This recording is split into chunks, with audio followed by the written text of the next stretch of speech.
the difference between influence and ownership, right? So on the consultant side, it's all Sure. about influence, right? I've done and it's Mm-hmm. and on the operator side, as I'm gonna call it, Yep. it's about ownership, right? You just label to yourself being the mayor, right? And as the GE approach, right?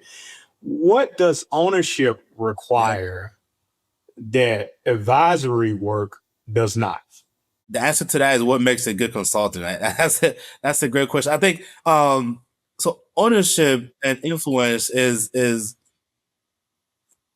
I'll put it like this, right? As an operator, right? I have a daily, weekly output. You gotta ship 20,000 K from your cell to that this week. Hey, can you have 20 non-conforming part from two suppliers? Go fix it. Our quota point is a week away. What's the contingency to meet the volume to drive execution? Got it. Okay. I'm gonna get with my team, Rob and Dwayne, put into action, call in the extra time, overtime, that's ownership, that's operation. I'm making the decision that I know at the end of the week is gonna impact how the outcome of the business is, right? So that requires, that requires understanding that my decision will have an impact the next day, right? My decision will have an impact the next shift, even. If I said no overtime right now on day shift, night shift won't have overtime. So that's ownership. Knowing that your decision will have a direct effect on the outcome. Influence, right, as a consultant or advisory to your point, when is more so on, hey, I need to get buy-in from the team, right? Either one site, one business, but buy-in from different cross-functional. So in advisory, my solution or my solve is always, if I'm going to present the solution as engineering,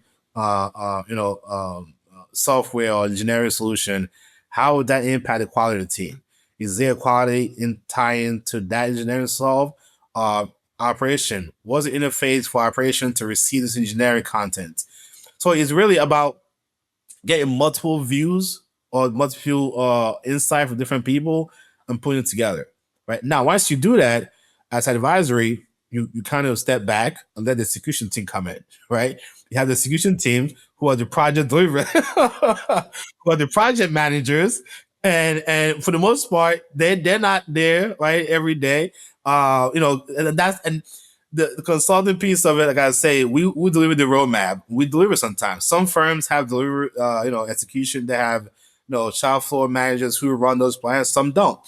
So I think the difference there is advisor would tell you how to execute, how to do, the solution, the solve. But most of the time, if you don't do it properly, you cannot get the outcome and the benefit. There's a delayed result from advisory whereby operational ownership is instant. Is the next day, the bottom line is not there. Consulting is we gotta ramp up, we gotta do a pilot phase, we gotta do slow ramp like that. There's a build up to see the effect of advisory, whereby operation or ownership is like right there in your face. That kind of gives you a sense of it. That's a great answer, but as we all know, right, in those times, depending on what side you're on, and I think at least all three of us have been on that other side, whatever you advisor or not. You got to go back to the contract on what you own and what you don't own, right? And that better be you better have a standard way of saying, okay, let's go back to the paperwork to make sure what we own, what we don't own, because that changes as you go execute in all sessions, right? I've been in situations where in transformation situations where I'm dealing with pick the firm and we had an expectation that this was supposed to get done. They do the advisory work and say, okay, yeah, we got it done. We're like, wait a minute, let's go back to the paperwork. You didn't do it. And then I've been on the other side where you're in the advisory role, right? And you're like, okay, here's what my paperwork says. Here's what we're going to do is what you've signed up for. I'm going to deliver that. Which has like, wait a minute, you didn't meet expectation ain't met. Now you got change management for real. You got to deal with and expectation management post that you got to deal with. So a lot of piece of that, but I really appreciate you giving us the experiences for that.